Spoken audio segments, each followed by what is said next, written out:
final session on adjusting to a remote working world. I'm Dave Smith, as Christine says, of InfoAnalysis. Now, we have a great, illustrious panel. Today, we are joined by Natasha Irani, Senior Manager, Global IT Business Systems, Viva, Justin Stark, as well, Manager, Data Engineering, GitLab, and Allison King, Director of Operations, Individual. Welcome and thank you for being on this panel today. Thank you, Dave, for having us. Happy to be here. Yeah, I'm happy to be here too, actually. So I'm an analyst, right? Now I'm an analyst covering the workplace space, the digital workplace, as far as technologies and actual business strategies go, and been really zeroing in on the intersection of people, technology, and processes. So heavy on the people issues and how they're actually experiencing work. And I've been, for the most part of my career, remote. For the most part, I mean, my first manager as a Gartner analyst, she was based in Italy, so it didn't matter where I was. Yeah, and so that's how it's been for my career. But it's funny because we've seen over the past few years, many companies have begun sort of moving away from strict in-office policies to more flexible, to be more flexible in giving remote work options. But it's sort of still been considered as a luxury. For the most part for workers, and I guess a good talking point for attracting talent, right? Along with the catered and free food and foosball tables and afternoon open bars, which is a definite Silicon Valley thing. If you know, you know. But it's sort of become an absolute necessity, right? Due to COVID-19 to be remote. And so here we have businesses around the world that had absolutely no previous intention of adopting work from home policies and now have been forced to do so.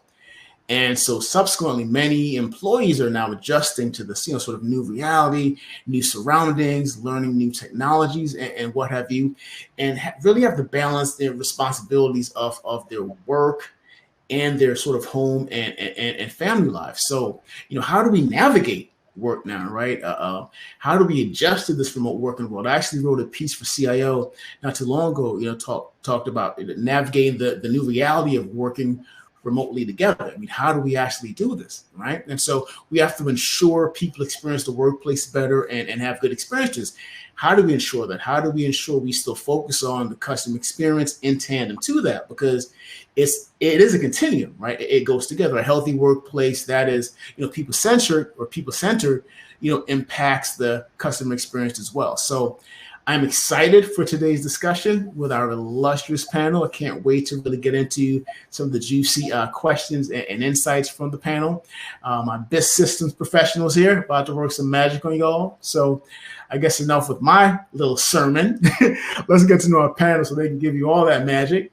What I actually want to do now is to let Natasha, Justin, and Allison introduce themselves and tell you a little bit about their backgrounds and their companies. So we'll start with Natasha, then Justin, and then Allison in that order. Is that cool? Perfect. All right, Natasha, take it away. Thank you, Dave. Thank you, Dave. I'm getting my pixie dust ready right now. All right. Work that magic, girl.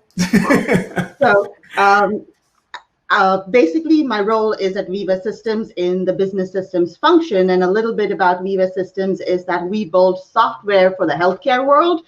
So this is a time that's really busy for our product teams. We've come out with new products that's helped, this new remote world, more so from a clinical trial space, if you think about it, right? Because everybody's looking for that next COVID vaccine. Everybody's starting those clinical trials. So that's the space where Viva software really, really helps. So we're in the middle of this, helping everyone through all of the pharma companies with their clinical trials. But a little about the Viva's culture here is that we have a hybrid culture, if you think about it, right? Some companies are remote completely, some companies are in office completely, but for us, organically, it's been a hybrid culture. And it's remote first for some teams. So what that means is you hire remote first, and then people can happen to come to the office, or then an office first culture where you kind of have an office, you hire for the office, and then if you don't find the skill set, you don't find the right person, then you're looking remote. So that's kind of the hybrid philosophy. It depends by team. So if you think about sales services that go out and implement Viva, they're remote first. For us, business systems, I'd like to call us an office first, but we do have remote folks as well. But we kind of target office first, just for the context of this discussion. Awesome. Awesome. Justin? Yeah, thanks for that intro, Natasha. I didn't know that Viva was in the midst of all of the healthcare right now. So that's interesting. I'd like to hear more about that. Yeah, my name is Justin Stark.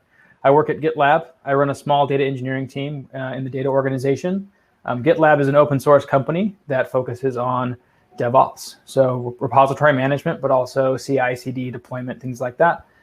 We like using GitLab. Some interesting things about GitLab is one, we are 100% remote, and we have been for quite some time. So everyone at the company works remotely, whether that's from a home office or a co-working space. Lately, the co-working spaces are not open, so everyone's usually home now. And we have employees all over the world. We're an open source company, but we also do a lot of things transparently as well. So that's one thing specific and interesting about GitLab. You could go on today and read our entire employee handbook. You can go see all the things the data team is doing. Our main repository for our data project is also open source. So you can not only see our code that we're running on our data warehouse, on our integrations, you can also go see what I'm doing. If you want to spy on me or creep on me, you can. It's probably really boring, but you can do it. Yeah, I've been working in this space for about 7 years, floating between data warehousing, data analytics, data engineering, integrations, and business systems. My last gig was at Lucid Software, whose flagship product is Lucidchart. And we're running a small sort of business systems and integrations team there. But I just wanted to focus on data. So I jumped over to GitLab, also because I'm interested in open source and that sort of transparent culture that we have. Allison, you're next. Awesome. Thank you. Thanks so much, Justin. Yeah, I can say I definitely appreciate GitLab's open source. We actually looked at their handbook and all of that. I think we talked about that to kind of use as our model. So I am the director of operations at Individual. We are fairly small right now, but growing company pretty aggressively. And we're a personal branding agency.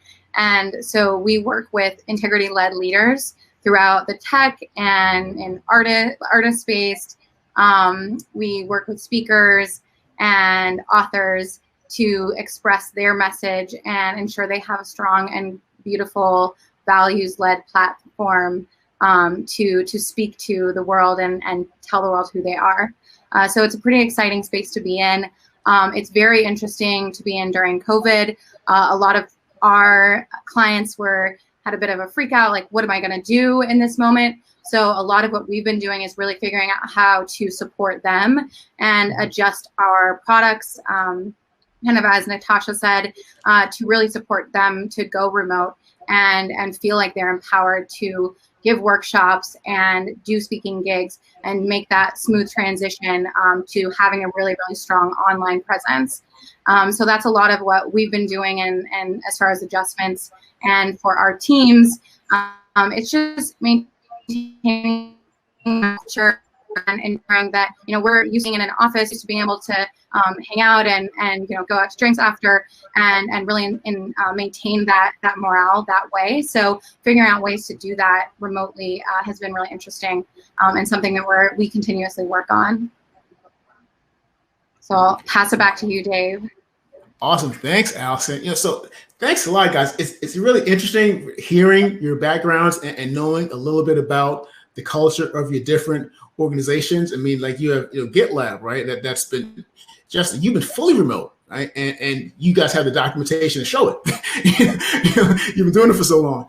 And then you have Viva that's been more of a hybrid environment, right? And Allison's org is different. So it's going to be great. It's going to be great to hear from you all about your responses to COVID-19 and remote work and where you think we're going to go from here. Maybe a little bit of a crystal ball session at the end, right? Now, as you all know, we've sort of been in these unprecedented times, right? And with an extreme public, health crisis right now, I mean, people are just going through it. And the first question I want to ask the panel is, how has your company addressed some of the safety concerns and well-being of people in response to the pandemic? What's sort of been working well so far in terms of helping people be more productive? I'll start with you, Natasha, first. Okay. Well, So initially, when this started, to be honest, guys, I really thought it's going to be a month or two. I thought everything would be fine after that. The kids will go back to school. I'll go back to the office. Summer will be here. Yay. That's what we really wait for. Kids out of school. We had a vacation planned, but everything went topsy-turvy. And then just a quick nugget is that it takes a bit to kind of realize that this is here to stay. And when my husband kind of told me a little bit, he was like, honey, these are not aliens coming out of a ship, seeing that everybody in Earth is hiding. Earth's empty. Too bad. I'm going away. Whoosh. This is going to be here. Even when you get out of your house 2 months later, 5 months later, it's here to stay. And that's when it kind of struck me. And I said, yeah, it's here to stay. And that was that moment for me, which it kind of changed from like a bit of denial to moving into the resilience mode, which Viva has also done really, really well. So one of the things is that for companies like Viva that are global offices, right? Every country is going through something different, and we follow the country guidelines. We have site leaders that determine what happens. So the remote kind of folks are a little untouched by this, but folks that are regular to the office, for them, there's more of a communication there. But one of the things I want to touch upon is productivity, right? If you think about productivity, there are two ways I look at it. Which is one, your productivity with equipment. And the second is your productivity through your spirit, through what you're doing as a person on a day-to-day basis. So from a equipment perspective, we've got all the equipment we need. As soon as I think the Pleasanton schools announced they were closing, Viva decided we were closing. Alameda County, which is the county we're in, said shut down, shut down, shut down. So we were equipped. We even were allowed to take our chairs. We were allowed to take your dual monitors. Nobody knew what was happening. And then if you didn't pick it up, it was delivered to you, which I think was kind of cool. So for me, at least, I've got my entire setup. Most of my team, I think Viva folks have a setup at home. So that is from an equipment productivity perspective, right? But from the other perspective, if you think about encouraging the spirit and encouraging the heart, making sure people feel kind of heard, feel productive, feel the ability of that flexibility. Because normally when you go to an office, this is my workspace. This is my, home space. And now everything's kind of mishmash. But one of the things that Viva did really, really well is the leadership, the alignment with the philosophy. And I'm just going to quickly tell you guys about the values here, which is like do the right thing, customer success, employee success, and speed. And what these values do at Viva is to help you think a little bit. How do I make a decision? What is the right thing in this decision? What do I do here that would be either customer success or no customer success? So that's how you think of values to help you make a decision. It's your guiding kind of North Star for judgment. And using that, I think leadership has led, like our CEO has led in this particular crisis. I really didn't think that compassionate leadership was a thing. I read it on LinkedIn and I was like, oh, okay. But compassionate leadership is not just saying, I feel your pain. It's asking, what can I do to help? And I've seen that in town hall. So we've stepped up communication from the leadership team, which is we have town halls for each particular office for remote employees. I've seen like Sunday. We love Sundays because Sundays we get an email from our CEO that's written, that's so personal, Dave. You don't feel it's an all company email. You feel like, I read that and I was like, is it who's on the to list? It was the whole company. Right? So that was one of the things. And then I just have to finally say that employee success in this particular COVID has gone beyond the employee. And a beautiful example is we have a kitchen in our HQ where we have kitchen staff that cooks up meals. So it wasn't that we said, oh, we're not using the kitchen staff to do, that wasn't this. So what they did is they instituted dinner kits for families, not just for the employee, but for a family of 4, you could sign up for a dinner kit Tuesday, Wednesday, Thursday. It's a ready cooked dinner kit. How lucky do you feel when you just put it in the microwave and you can choose between the meats, the vegans, the vegetarians? So for me, this was like really hit home. The pandemic is no longer about just the employee. It's about the employee and the family, right? So that was the biggest change for me. And the value system has been a North Star for us, right? So we've been given the message that things are not going to be the same, right? Be with the people, hear them out, make sure you're working with your teams, individuals, make sure that you're hearing them out and working with each one is a different case, Dave. So that's kind of the thought process behind the strategy taken. But I think we've gone an employee success beyond the employee, which I really want to commend Viva for. Yeah, absolutely. And Allison, same question to you as well. How has your organization sort of addressed some of these concerns as well too, and the well-being of people, and I guess in your case too, a lot of your clients, right, and customers. Yeah.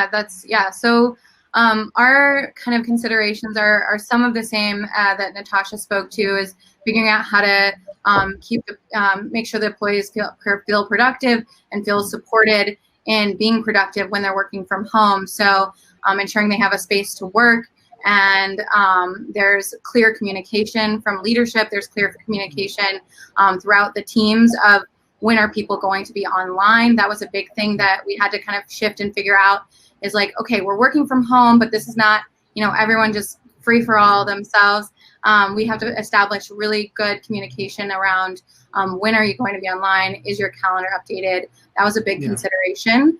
But when it comes to our customers, our clients, and the team in general, a lot of our work has to be done in person. So with branding, we have photo shoots, we have styling sessions. So figuring out how to make those things successful and have people feel safe and supported when they're paying for those services was a really, really critical piece to our transition. So yes, we had to move everyone out of the offices, and we had to figure out the employees and support in that way. But figuring out how to maintain those services was really critical. So for us, it was, and for me and my role was staying really up to date on the regulations. So all of the local regulations, and saying, okay, when is it okay to do a socially distant shoot? Are our clients comfortable with that? So we had to take a poll and go back and say, hey, you already bought some of these services. Do you want to postpone this? Would you like to do a really safe distance shoot where people have gloves and masks, and can be taking those things into consideration when they're being executed, that in a way that ensure people are safe. They all have to be outside. They can't be studio shoots. So making that shift was a big effort, and then working with the stylist to ensure that we can have virtual styling sessions. That was a really interesting problem to figure out, and I'm sure it's a little bit different. It's not necessarily technology, but technology was definitely used to support that effort. So we used virtual calls and had people stand and take pictures and send those in. So it was different, very different, but definitely an interesting transition. And then keeping up to date with the clients and staying communicative with them was a huge piece of ensuring that they know what's going on. Hey, in your county, even informing them of what's happening in your county, in Alameda or in San Mateo, these are the current regulations. We could do the shoot in a different area and potentially have you be 6 feet apart. And these are the things that we can implement. But if you're not comfortable with that, let's find other options. Do you have other shots that you can take? Do you have someone, can we coach you to take pictures with your camera or send you, a lighting kit? So those were kind of some fun, interesting pieces that we got into as well. Yes, so you're actually seeing the whole industry shift, actually. I mean, it's a cultural and it's industry-wide shift. It really is, yeah. With photographers, it was really interesting to kind of stay up to speed with our vendors too, of like, what are you doing, and really strategizing with them on how to ensure that they're supported in this time. Yeah, interesting. And Justin, so we mentioned before, how you guys have been sort of fully remote, right, for the whole time. But was there anything sort of different now that you have to now consider not just being remote and taking care of people that way in terms of remote work capacity and tools and so forth, in terms of the safety concerns of your own people, during this time? Yeah, so I mean, like you said, we were remote. So operationally, we had sort of the apparatus in place for the most part to execute as normal. But the pandemic the pandemic still has an immediate effect in a lot of people's lives. And most of my team was directly affected in a number of ways. So one of the things at GitLab that sort of made the safety, so we didn't have to worry about like being present, right? Or closing down an office. We don't have any offices. But what we did need to care about is making sure that people were taking care of themselves and taking care of the people that they loved. And so One of the things at GitLab that I think made this good, and this wasn't something that they introduced, is GitLab has a strong commitment to what we call family first, work second, or family and friends first, work second. And not only is this sort of, it's in our handbook, it's part of how we work. It's also a value that I felt really comfortable sort of invoking as an employee and as a manager to say, hey, we're going to do this and we're going to take it really seriously. And the leaders in my organization were the same way. So it kind of, because our team is so widely distributed across the globe, we saw the effects sort of in an asynchronous way. So, you know, different cities, different counties, different states, countries had different impacts at different times. One of my team members is in Europe, and then another one's in South Africa. And so they sort of had different timelines than we did in the United States. I have an employee in Tennessee. He was on a little bit of a different timeline than we had here in Oregon. But what we wanted to do is make sure that people felt like they could take the time that they needed. And one of the ways that happened for me personally is, you know, my kids' school shut down. And I know this happened for a lot of people, right? Happened for basically everybody. And so, you know, that presented a need where, you know, my son still needed someone to help him with his schoolwork, but I still needed, and I still needed, and his mother still needed to do the other things that we were normally doing during the day. Yeah. So I felt empowered to block off 2 hours or an hour each day on my calendar just to make sure that he had someone to do schoolwork. And I felt supported in that by our leadership. And that, I think, made a really big difference for us. In addition to that, the company created a COVID-19 page in our handbook. I'm going to talk about the handbook a lot, probably, because it's a big part of how we work at GitLab. But that included a COVID-19 leave policy that was fairly generous, right? So anyone who is directly impacted or anyone in your immediate family was directly impacted, gotten the virus, there was a leave policy to make sure that, you know, people had the time to be safe and to adjust to quarantine.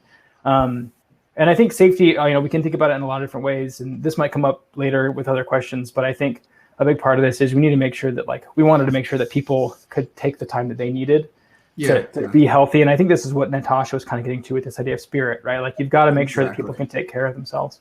And that was a big part, I think, of the execution at GitLab that I think made a big difference for us and felt like we could keep working and help sort of reduce the anxiety that everyone was feeling. Absolutely. I love the term spirit that Natasha used as well, see, because I think for so long there has sort of been this empathy gap, right? And I think what's happening now during the pandemic, there is a huge challenge to leadership, right? You know, how are leaders responding, you know, to this? I mean, is there empathy? I mean, you have, you know, there's always been this sort of tension and conflict between the high-performing employee, right? And then how do you then support that employee going through something like this, right? You know, because they're high-performing, but how do you give them the space and the time that they need to take care of family, you know, as well as their work stuff? So we're definitely seeing our worlds merge together a lot. So you're definitely good to have you guys sort of hit on, this is more of a value thing, right? It's more of what's your organizational value, right? What do you value? Do you value your people? You know, because now that our worlds have merged, you know, yes, they're the work them, but they're also the family them, right? The father, the daughter, and so forth. So how do you sort of take care of the whole human and the whole person? Awesome, guys. And it's funny because the one thing that became clear to me, you know, as we sort of, especially here in the Bay Area, when we shut down early, everyone got thrust into remote work, and a lot of people were, you know, sort of stressing about, you know, video calls, and, you know, because they didn't think that they had a professional background, right, or space, and they were worried about the kids and the dogs barking and what have you. And, you know, it's like, relax, right, because we're all going through this. You know, the dog's going to bark, the kids are going to yell and make noise, the baby's going to cry, right? And they're going to walk on your video calls and be in front of the camera. You know, I saw one funny story.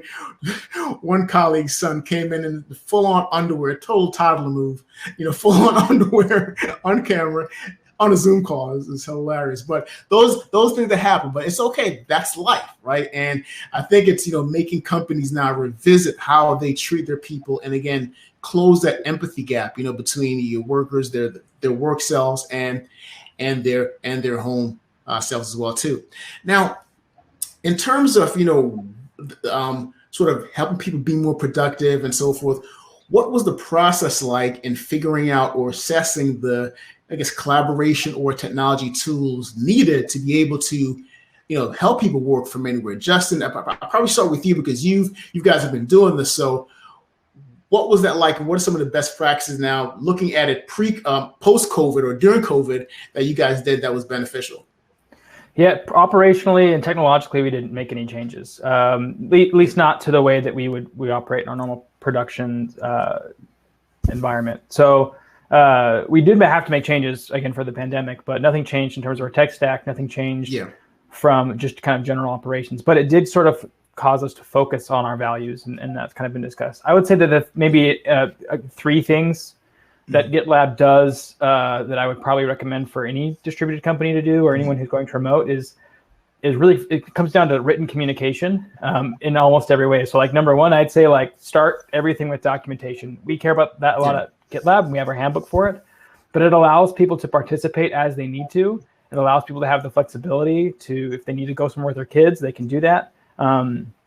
It's a big deal for us also because we're distributed. So if everyone's in the same time zone, this might not be as big of a deal. But starting with that documentation up front so that people can do their jobs and not be blocked by people, because you can't just turn around in the bullpen, or you can't look across the hall and ask someone for help. You've got to have that help readily available. So documentation, having that up front, right? It's not an afterthought. We call it handbook first. The other thing is a focus on results, right? So, having worked in an office for most of my career, there's lots of places where there's an office culture of, hey, butts and seats. If you stay late and your boss sees you sitting in that chair, you get extra points, even if you're just sitting on social media or you're not actually doing productive work, right? And I've been in organizations like that where people aren't very productive, but they're there longer and they get the extra points for that. A lot of people, when they were transitioning through this remote culture, I was talking to some neighbors about their work environments. They were supposed to be signed in to a Zoom meeting all day just so that their boss could see that they were at work, right? Or I've heard lots of other stories where companies and organizations are trying to interpret or translate those sorts of proxies for productive work into a remote environment, and they don't carry well. They're exhausting. Sitting on a Zoom call all day, I usually have 3 meetings a day. That's kind of enough for me. My boss probably has meetings most of the day. That's a lot of Zoom meetings. That's pretty draining, right? So I think focus on results, right? Making sure that each person at the company, in any position, we have clear performance indicators, right? What is it that this person what's their job role, right? That should be defined before we hire people. And then how do we measure against that, right? And that should be something that the employees agree on, right? This is how I want to be measured, and have those results up front and define the work based on results, not time and seat, not being, not some other proxy for the work. And then the third thing I would say is, and this is something that I care a lot about, but if you have meetings, if you have to have a meeting, which I think oftentimes we don't have to have meetings when we think we do, have an agenda prepared and take good notes. This allows you to sort of create these enduring written communications, like I said, with documentation, so that if you have to ask a question, you don't have to interrupt somebody. You can go back to those meeting notes and you can see. If you weren't able to make the meeting, you can go look at the notes and see what happened there. So those would be the 3: documentation, focus on results, not other proxies for work like butts and seats. And then if you have to have meetings, right, do it, but make sure that the notes are taken and there's an agenda prepared so that you can get the most out of that sort of expensive mutual time. And at GitLab, we're a little bit idiosyncratic, right? We're distributed. So synchronous meetings for us are very expensive because it's going to be me in Portland. I have an engineer in Poland. I've got an engineer in Cape Town, right? So meetings are expensive for us. So maybe that's a little idiosyncratic, but that's what I would say. That's interesting too, because you brought it. So it's funny because a lot of times when you talk to business leaders and so forth, okay, we got to get the right tech in. They're always worried about getting the right technology. And you guys have been doing the technology piece for a while. And what you were answering is pretty much focusing, okay, well, how does the technology enable someone to get their job done? What are the processes and outcomes that we're trying to achieve? So that's actually a good approach to even when you're looking at technology, what's the outcome? What are the processes and how do you document that? That's right. For each particular domain and I think the common thing is people process technology in that order. Technology is important to have, but it might not be super important which technology. It's just important that the people know how to use it, and they know, so that people of process, people know how to use it. So for us, we use GitLab for a lot of our communication, and the fact that it's all in one place is probably much more important than the fact that we use GitLab. I mean, obviously we're going to use GitLab, but you could do the same thing in Confluence. I mean, it's a little bit different. I think GitLab's better, but you could do the same sort of thing in Confluence. And the important thing is that you're all doing that together. Yeah. And Natasha, same question as well, too. What's sort of that process been like in sort of figuring out, and assessing which technologies and tools sort of begin to implement to help people, work from anywhere? So we've been partly hybrid, Dave. We've Yeah. already had the tools in place. Zoom was already there for us in place.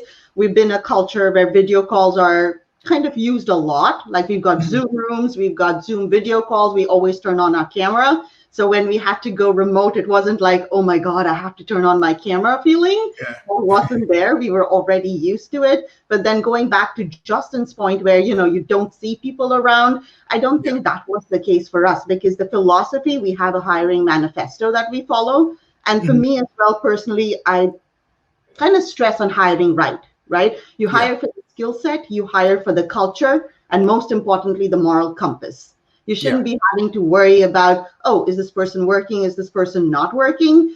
I mean, when you hire them, you better be confident you're making the right hire with the right moral compass. So I don't think for me, my team, or anybody in business systems, this was a challenge per se. It was more around just the family, making sure, you've got your equipment, you've got everything settled, you're blocking out your calendar for personal things where, my son needed to go to school too, and I needed to sit down. So block it out. And it's not just, it's at every level of the organization you would see this, right? So when you see your C-level executives having this marked out, I think you don't have to feel guilty about it. Yeah. You can just go ahead and do it. It's part of life. So that hiring perspective, I think we're seeing and reaping some of the benefits of really going through that good and rigorous hiring process that we have. And now we're kind of seeing how well the team is working together, because we've hired. So sometimes people feel like if you hire a lot for the culture, people are going to, you're hiring clones, right? I don't think you're hiring clones. You're hiring people that are working for a vision, and everybody comes with a different mindset, just given their experience with it, right? So that's where I see a lot of the trust factor working in, and not even once did I ever feel like, oh my God, we're remote, I don't know what this person's doing. That was never the mindset for me or most of the managers that I work with. Awesome. And Allison, same thing, because you began earlier to sort of go through the whole thing, how your industry's changing, how the tools you're using, how helping your clients is changing. What's sort of been your process, sort of assessing the things that you need to do and sort of switching or making shifts, calling audibles during the pandemic?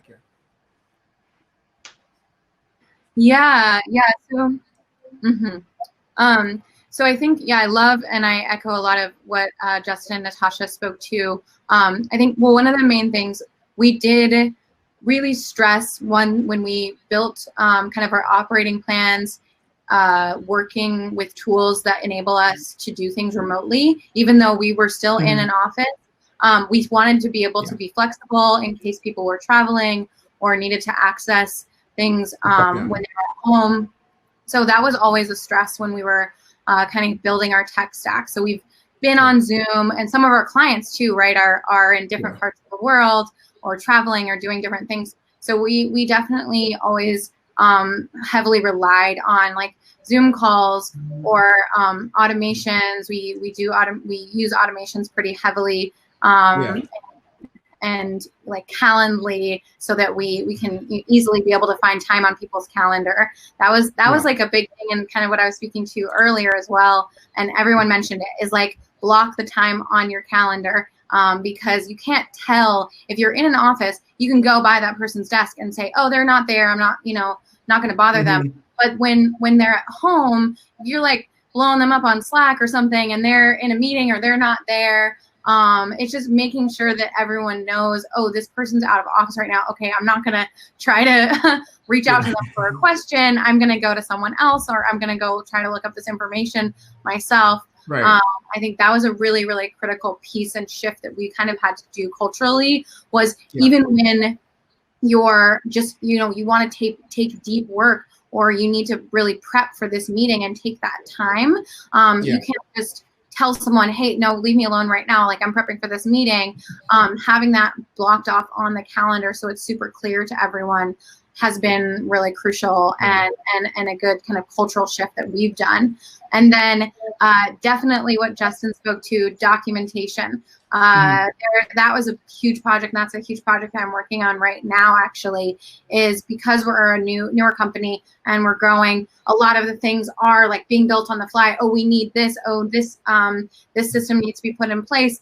And now we're kind of going back in and really documenting those processes and making sure they're super clear so that people can just look things up and they're not having to go and ask a bunch of questions. They're able to really access that stuff for themselves and feel that autonomy. That's a big shift.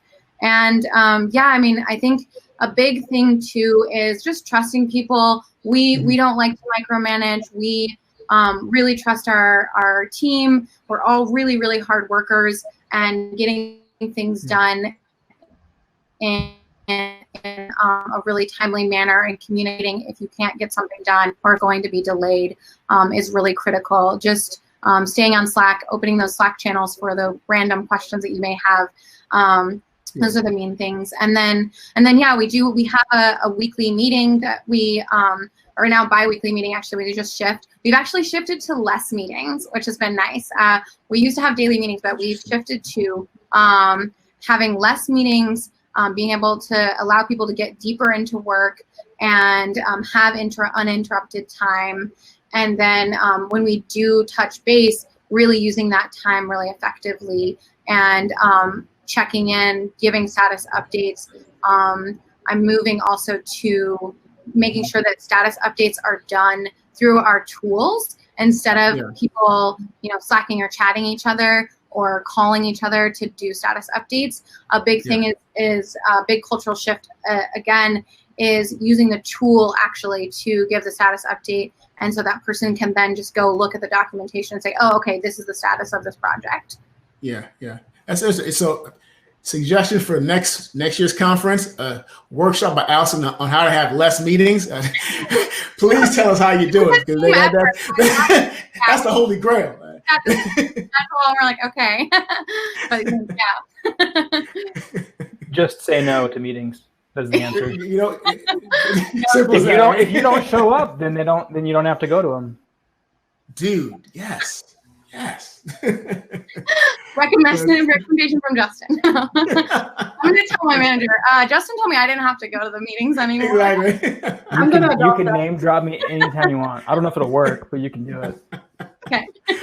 Too funny. So, Natasha, how has the pandemic affected, I guess, the roles and responsibilities of your, business technology team? And I'm saying this in regards to, projects and how you have to prioritize some projects or maybe having to table some. Yeah. So initially, in the month of April around, we were thinking a little bit, we have a hiring plan, and then we got note that be very mindful about the hiring. Think about, is this a role you need now, or you want to wait up a little bit, rethink about what's coming your way. But I think it was around the June timeframe when we began to realize that our world has not significantly slowed down from a project perspective. So one of the things we did really well before we all went remote was built a lot of good relationships with our business partners so that we're lockstep and barrel with them. And I think we did a panel, last year's closing panel was partnering with the different lines of business. So using some of that insight, built really good relationships with them that we understand our business. So they drive what projects need to go. And then by, I think it was June, we realized we're not slowing down, because from a Weaver perspective of what we do, we've got a lot of things going on from our product team perspective. So we're not slowing down. We've acquired in November, public knowledge, we acquired 2 new companies. So we thought maybe we'll push off the merger of those 2 companies from a system perspective, but that really didn't happen. What the pandemic did was something reverse. We realized we want to integrate this really, really fast. We don't want to wait much longer. So from a hiring perspective, I think we've added headcount a little bit. So there was a bit of a reverse effect, right? Just given what we do in the marketplace. So we've got new hires right now. We've got some projects going on. Some of them were newer projects, and some of them were projects that we already planned and were in flight. So that's where the focus was for us. From a team perspective, I think everybody knew what they were doing. So they just were now not in the office, but they were doing it from a remote perspective. right? So Yeah, you know what yeah, you're doing, you know the people, you're used to Zoom. Now you're just doing the same thing from home. But I think the one place where the challenge happened is in the new hires, right? When you have new yeah, hires, you have to be very, very mindful about welcoming them, making sure they feel included. yeah, Because in the office world, they would come in, they would stay with your team, you would kind of work and focus on including them right there. But now they're coming in and you've got a team that really works well together. And yeah, now they're this new person that's not there in person. yeah, yeah, So I think it was a lot of my focus and energy went around having a plan for the new hire folks, making sure yeah. that they have their 90-day plan. What are you going to do? Who are the people you need to meet? How do we integrate you better into the team so you feel part of the team? Absolutely. Interesting, interesting. And thanks for posting links there, Justin, in the chat. It's awesome. Real time here, collaborating and working. So speaking of Justin, how has the dynamics changed, I guess, in your org in terms of roles and responsibilities, if at all? They haven't really. In fact, I was expecting to see sort of a noticeable decrease in the velocity of our engineering team. Yeah. We do sort of a normal agile Scrum model for how we're keeping track of capacity and velocity. And I was ready to lower our capacity, especially during March and April, and being sort of aware that we would do that. And I was telling my boss, hey, we're going to lower capacity, right? Like that's going to happen, just because we want to make sure people have time. And he was okay with that. Yeah. At the back end of every, we call them milestones, they're sprints, right? At the back end, our velocity didn't really decrease per engineer at all. And I think that sort of speaks to maybe we make the assumption sometimes that time relates to productivity, right? If I put more time into something, I can get more done. But especially in work that's sort of knowledge-based, like engineering is, or lots of times integration work is the same way, right? Or systems work is the same way. The sort of quality of ideas that we have, right, and the way in which we work ends up being much more impactful, I think, on the work outcomes and productivity than the time spent necessarily does. I mean, another good example of this, maybe as a allegory or a vignette, is Friedrich Hayek sort of famously predicted or mispredicted that by now we'd be working 15-hour work weeks, right? Because we'd be so much more productive. Well, we have seen a huge increase in production. Right, a lot of us have seen graphs where productivity over the last 40 years continues to go up. So I think what it comes down to for us is realizing that like we could still get things done, right? So it really just came down to, are we working in the right way, right? Are we productive as people, and are we doing the right things? In the case that we would have seen potentially a loss in some capacity or velocity, it would have been good to know that we were doing the most important things. But fortunately, I didn't actually see that on the back end when I looked through our actual throughput for the team, even though in general, I think we were working fewer hours. Yeah, interesting. And so, guys, something's coming to me now. Has employee expectations or those of your teams changed during this time, and even your clients as well too? And has your expectations of your employees and your teams changed as well? And I ask this because I'm imagining more self-service is now required, right, within organizations. And so, what are some of those steps, to, I guess, support, folks from a service and even a learning perspective? And I'll start with you, Allison. Hi, so sorry. I think I had a little bit of a tech issue. You guys can see me still? Yeah. Okay, cool. Sorry about that. And so the question was, how has the relationship to the employees changed? So like their expectations, it's like, Yeah, I don't think it's shifted too substantially. We do definitely allow for more flexibility. So I think that's a big piece of it is, are you need to be offline in the middle of the day? Okay, that's fine, but please communicate. I don't think we've had a whole lot of shift in the expectations. Although we definitely still maintain our productivity as long as you're showing up and you are reporting back and keep staying communicative. That's the main thing that we're asking for. Right. Awesome. And Natasha, are we seeing expectations change in your org? Not a lot per se from an expectations change for productivity, but how we achieve that productivity, right? because now the need for flexibility has gone up, but you've hired for moral compass, so people have their responsibility and they communicate that through. So if for any reason we're not going to make a deadline, whatever that be, keep your business partner in the loop, make sure they understand why. And I think that's, from that perspective, that hasn't changed. But one of the things that has impacted the team is we no longer do the, the shoulda kind of, the shoulda been that way. It is what it is. You work with it, you roll with the punches, and we just keep going. Sometimes it works great. Sometimes, it doesn't work out, and that's okay.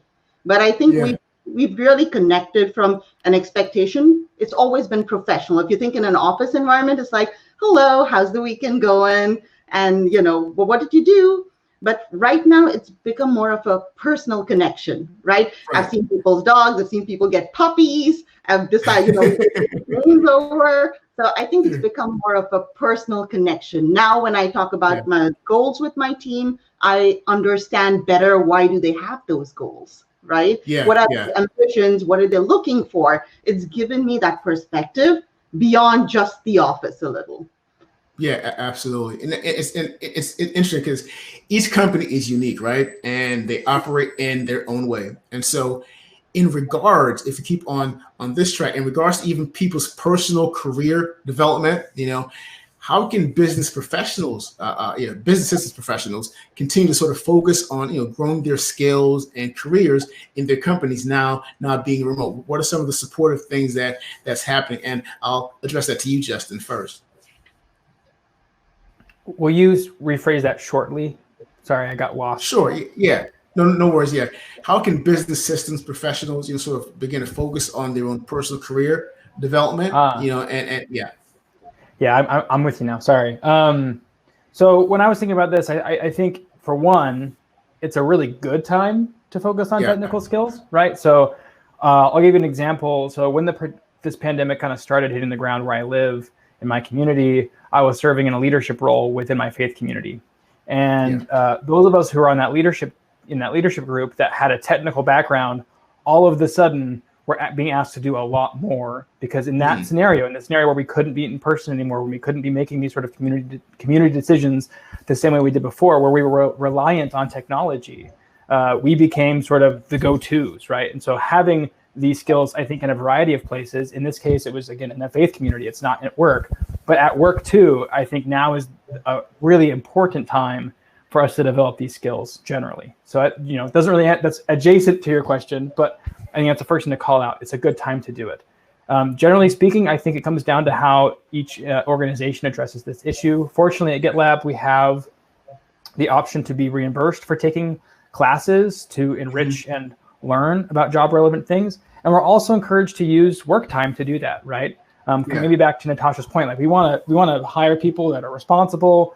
They're still expected to deliver results, right? But if they're learning something that's relevant to their job, then that should help, right? That should still be the same outcome. We should still be aligned on that. So that gives, our employees the sort of the safety and space to make those commitments to learning and to do that. So one engineer on my team today, he's more familiar with AWS than he is with GCP. And so he's taking a Coursera class this quarter to focus on learning GCP. And I was able as a manager to say, absolutely, it's in the handbook, you can do that. And I felt very confident, right? I didn't have to go ask permission, and either did he, because it was already documented. So I think as individuals, we should recognize the importance. But I've also been in organizations where every decision around any work time or any company resource around learning was heavily scrutinized. And that's unfortunate, right? So I think, organizations need to take the lead on this and say, hey, we're going to empower our people for ourselves, for our organization, to sort of thrive in these times that are changing. I'm really looking forward to the day when we start a conversation by saying these are precedented and certain times. But like for right now, right, like let's focus on the stuff we can do better. And I think giving people the space and opportunities and resources to develop those technical skills that are becoming essential is the responsible thing to do. Absolutely. It's funny. So let's turn over to some of our questions from the audience as well, too. Sebastian Perez was asking, what are the values that you guys recognize most in your companies? For instance, he says in his company, they value trust, participation, passion, and courage. So what are sort of your core values? I'll start with you, Allison. Yeah, definitely. So our core values, our number one value is integrity. And that flows kind of down to all the other values in the way we interact with our clients, who we like to work with as clients, and who we show up as employees and members of the leadership team. It's like, if you say you're going to do something, please communicate and do that, or tell us, what's going on. Just be very communicative and show up to your own values. We want to support our employees to have their own personal values. Something that everybody goes through when they become an employee is the branding process and the personal brand anatomy, which is kind of an internal lingo, but it's basically a discovery process of yourself, and it's kind of our onboarding of, hey, what are you value in the world, the change, what is the change that you'd like to see, and how can we support you in making that happen, and that goes into their career path, into their entire kind of time with individual. The other piece of that is becoming, and this is a kind of fun industry way of saying what Justin was speaking to, which is we are all growing constantly. We are never, do not stagnate. We want to see you stretch for the stars and really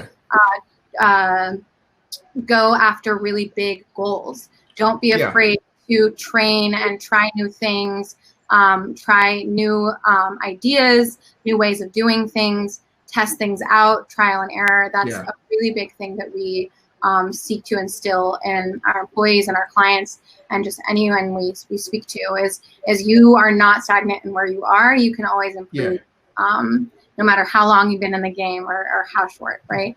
And then a willingness to play. So we see this as like fun, and obviously when we're interacting with each other during kind of off times, and we instilled a work happy hour. It's another Zoom meeting, but it's every Wednesday we do kind of a game night and just have fun together and really spend time together outside of work. And so we're not like in that working mode all the time when we're interacting.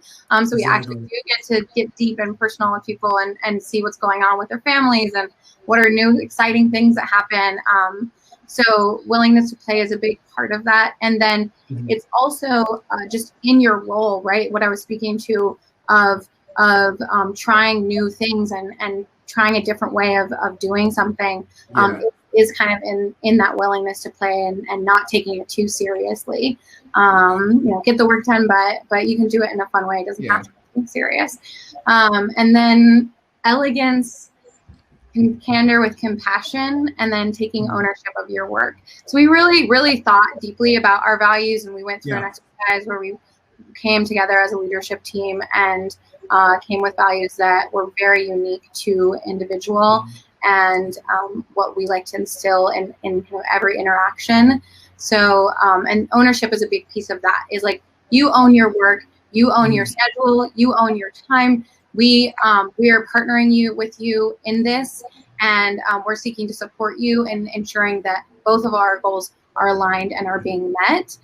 But you take full ownership of making sure that job gets done. And if it's not getting done, reaching out and raising your hand and saying, hey, I need help in this. And how can we get you that help? That's awesome. And actually tying in what you're saying with what Justin said previously. Those are our values that we were.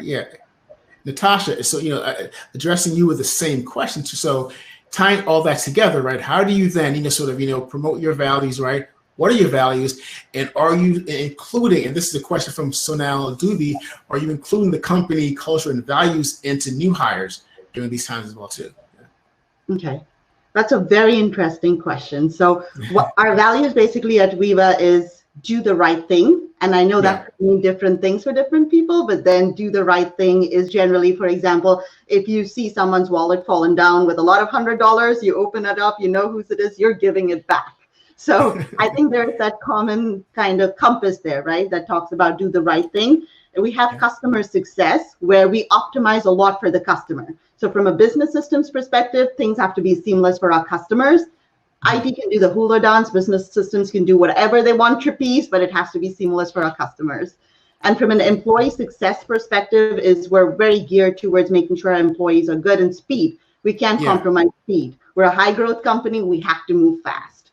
So how do you inculcate all of this in a new hire? From a Viva perspective, I think one of the things that we do really well is the interviewing process. So you think about an interview process, we do a job skills interview, we have a culture interview, a job history interview, and a Viva interview. Why do you want to join Viva? And the one thing we encourage candidates, at least I do, those that I'm looking to hire, is it's a two-way street. Make sure Viva is the right fit for you, as Viva is making sure you are the right fit for Viva, right? And I kind of tell them that early on because it feeds into their Viva.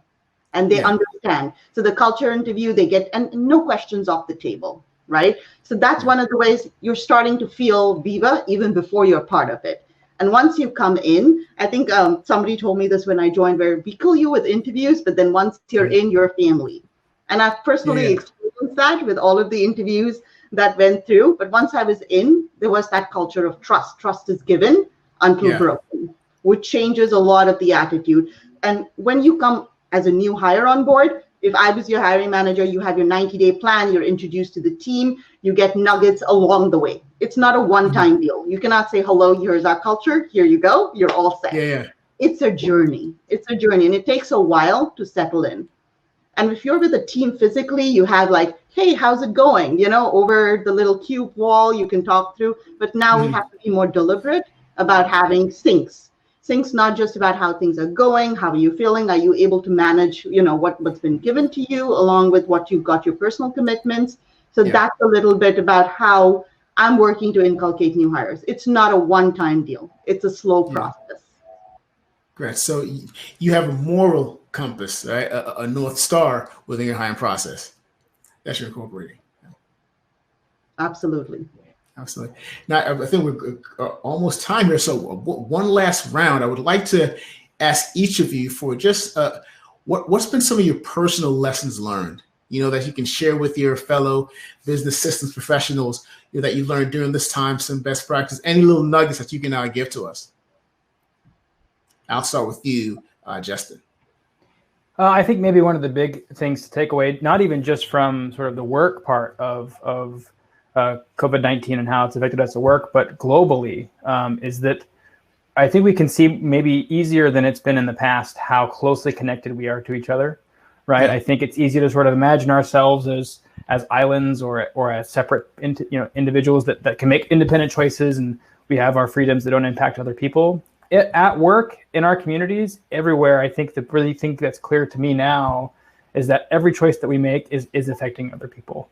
And we really need to start considering the whole of all the people that we're around physically through work now in this remote environment, and how our choices are affecting them, and start to sort of decide kind of what side we want to fight for, what side we want to work on, right? I mean, we have the time we have the time we have to work, and I think it's time to be really deliberate about how we work. And I think considering others is probably should be center there. And I know that's a little bit ideological, but I think for me that's the big takeaway right now is it's really obvious how connected we all are right now. Absolutely, yeah. Allison? Yeah, I 100% second that. The main thing I think we really need to ensure that we're thinking about and always considering is that we're all human, and we're all in this together, and we need to ensure that that's communicated through the leadership, through your culture, and through how you serve or support your employees. We no one's kind of doing this alone. We're in each other's homes now. We're all part of the same family. And for me, one of the biggest things is this kind of global connectivity. Even though we're all so disconnected, we can't travel, we can't go on vacation. So figuring out how to ensure that we're still allowing ourselves to play and be joyful, and find time to express ourselves, like go outside. That was a big thing, like that we've all kind of supported each other in, is going outside and exploring, and like, hey, did you go on a walk today? Like checking in with each other, you know, ensuring that you're asking how people are doing, because this is a hard time. It's not easy. We're not supposed to be kind of siloed in separate, very social, very communal. And so ensuring that you're just creating space for that, and you're creating space for your team and for yourself, and checking in with yourself too. I think that was a big thing for me, is ensuring that I was checking in and saying, hey, did you take a walk today? When was the last time you went outside? So that's a big thing, is checking in with yourself, having compassion for yourself, and then having compassion and checking in with your community and your team. So awesome. Thanks so much. And Natasha, I'll give you the final word on that one. I know we're at time now to go, but give me the final word. Sure. I'm going to take everything that Justin and Allison said, and I'm just going to sum it up by saying, find your resilience in this whole situation, right? That's something that is where I feel the learning is physically distance, don't social or emotional distance. I think that's supremely important. Define your own values and learn to reflect. That for me has been supremely important. Don't think it's a should have, could have. It is what it is. Go with the flow.